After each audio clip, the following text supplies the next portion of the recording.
Bonjour à toutes et à tous. Nous sommes particulièrement enthousiastes cette semaine parce que c'est une semaine très spéciale. En effet, la semaine 4, c'est la semaine où tout le monde abandonne.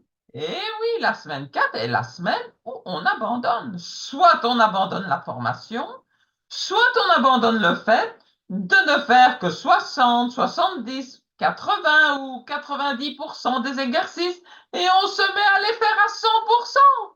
Donc, il y a deux catégories de personnes.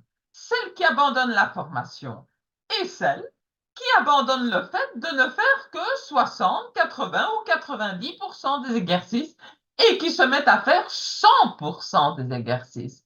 Alors, dans quelle catégorie êtes-vous? Pendant la semaine 4, vous allez explorer la personne que vous êtes vraiment plus encore en profondeur. Vous allez découvrir les différences avec ce que votre environnement vous a amené à croire sur qui vous étiez. Car le chapitre 4 de la clé de la maîtrise, il bouscule toutes les croyances qui ont formé notre ciment au fil des années. Durant cette quatrième semaine, pour relaxer votre esprit, vous pourrez penser à ce je que vous êtes vraiment. L'idée que vous n'êtes pas votre corps ou votre mental. Vous emprunterez à partir de ces moments le chemin vers ce Bouddha en eau qui se trouve à l'intérieur de votre ciment et vous vous éloignerez petit à petit de la rivière des rêves remplie par les rêves des autres. C'est ainsi que nous passons du statut de victime empli de peur que la rivière des rêves fait de nous à un être humain victorieux et sans peur. Quelle est la différence entre les deux? Eh bien, la peur a disparu. Il y a eu un appel à l'action de votre âme pour devenir cet être humain victorieux, sans peur.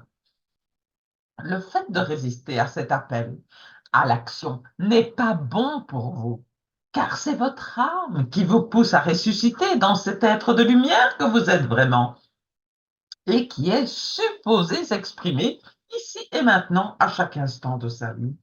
Il n'est pas bon de commencer quelque chose si nous n'avons pas l'intention d'aller jusqu'au bout de cette chose.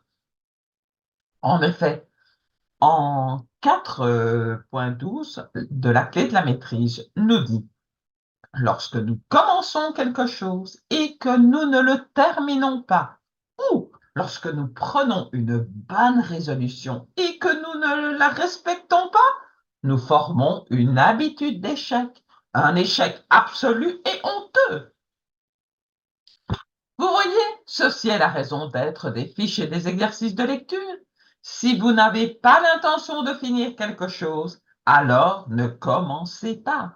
Et si vous commencez, alors allez jusqu'au bout, même si le ciel devait vous tomber sur la tête en cours de route. Si vous décidez de faire quelque chose, alors c'est décidé. Les dés sont jetés. C'est comme si c'était fait. On ne tourne plus en rond. Et c'est exactement ce que nous faisons avec les exercices. Par exemple, nous lisons une fois par jour à haute voix le constructeur d'empreinte mentale. Nous lisons aussi notre fiche de corvée chaque jour en ressentant le plaisir d'avoir réalisé chaque corvée qui est écrite. Tous ces exercices sont les actions que vous faites sur le chemin de la réalisation de tous les buts que vous désirez. Car rappelez-vous, vous entraînez toujours votre cerveau consciemment ou non par la répétition incessante des bonnes ou des mauvaises habitudes formées en grande partie à votre insu. Regardez, que faites-vous avec la fiche de corvée? Vous pensez à une corvée à faire, vous l'imaginez, vous l'écrivez, vous promettez de la faire, vous la lisez et puis vous la faites. Autrement dit, penser, imaginer, écrire, promettre, lire, faire et célébrer. Lorsque la corvée est faite, vous célébrez, vous faites la fête comme si vous avez gagné le gros lot loto. Car le subconscient ne connaît pas la différence entre une petite corvée de 15 minutes et l'écriture d'un livre ou la construction d'une maison qui prend un an ou plus. Il ne connaît pas la différence. Comprenez-vous la force de ce petit exercice en apparence anodin? Vous êtes en train d'entraîner votre subconscient à une nouvelle habitude, celle de penser à quelque chose que vous voulez faire, d'imaginer cette chose, de l'écrire, de promettre de la faire, de la lire, de la réaliser, et ensuite de célébrer sa réalisation. Rien que cela, c'est déjà énorme. Mais il y a encore plus. Lorsque vous relisez votre fiche des corvées, et surtout, relisez bien toutes les corvées passées, déjà terminées. Donc, vous relisez toutes les corvées avec les formes de couleurs. Ensuite, vous retournez votre fiche et vous lisez vos besoins personnels authentiques. Et vous les reliez aussi aux formes de couleurs. Vous reliez tout, les corvées, les formes, les couleurs, vos besoins personnels authentiques, les sentiments. Vous reliez tout, encore et encore et encore. Et votre subconscient voit tout cela et relie. Vous êtes en train de l'entraîner à une nouvelle habitude. Vous pensez à quelque chose que vous voulez, vous imaginez cette chose, vous l'écrivez, vous promettez, vous lisez, vous la faites et vous célébrez. C'est énorme, car votre subconscient n'a pas la notion de la taille. Je le répète, il ne connaît pas la différence entre une petite tâche, facile à faire pour vous, et un énorme projet. Tout ce qui compte, c'est l'habitude. Une fois que l'habitude est prise et imprimée dans votre subconscient, vous pourrez réaliser sans effort tous les projets, aussi importants et grands soient-ils, du moment que vous les soumettez à cette habitude.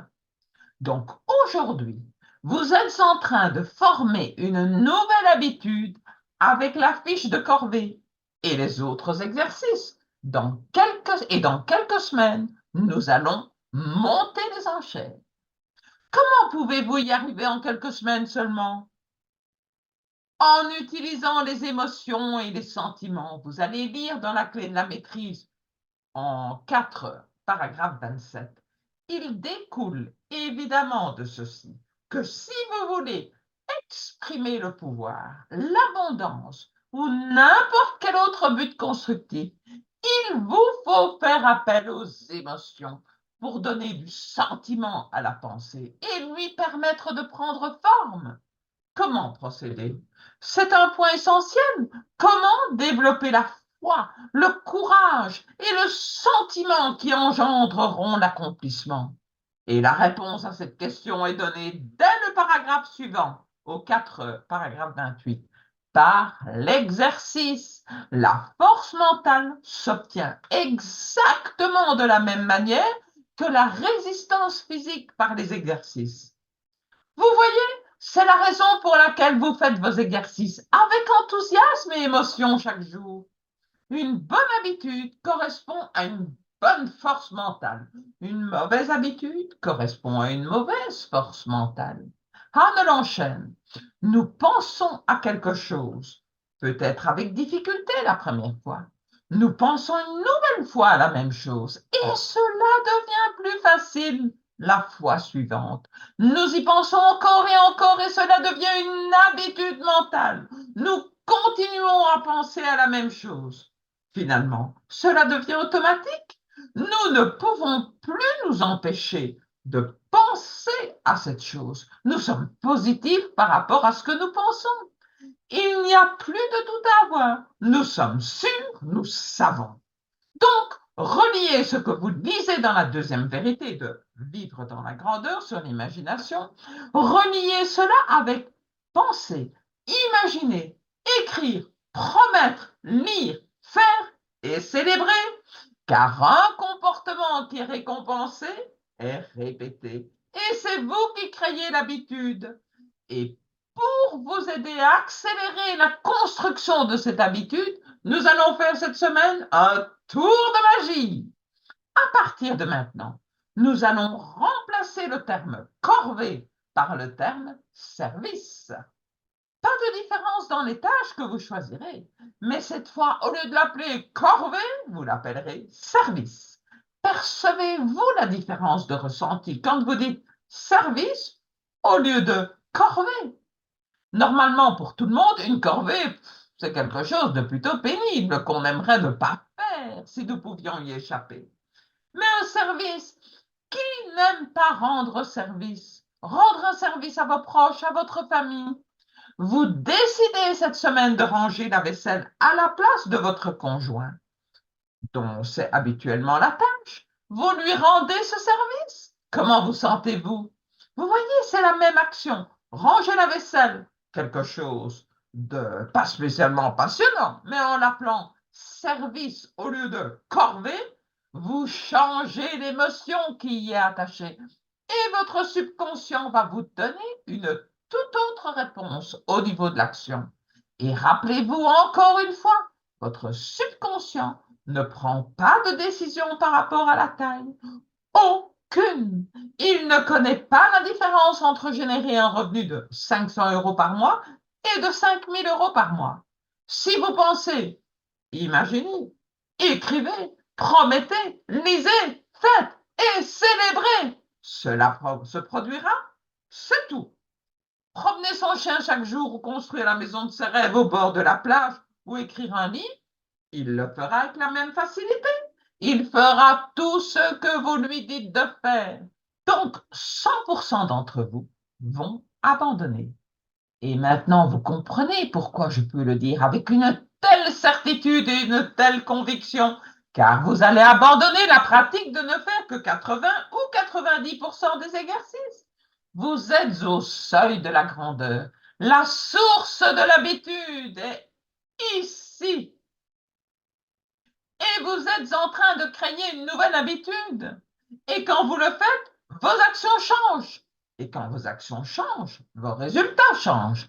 Et votre DBE, qui est le résultat que vous voulez créer, se réalisera sans effort, car votre subconscient trouvera les bonnes actions à mener et les exécutera simplement parce que c'est vous qui avez le contrôle de ce que vous laissez rentrer dans votre subconscient. Nous sommes hyper heureux de faire cette formation avec vous et nous vous donnons rendez-vous à la séance de dimanche.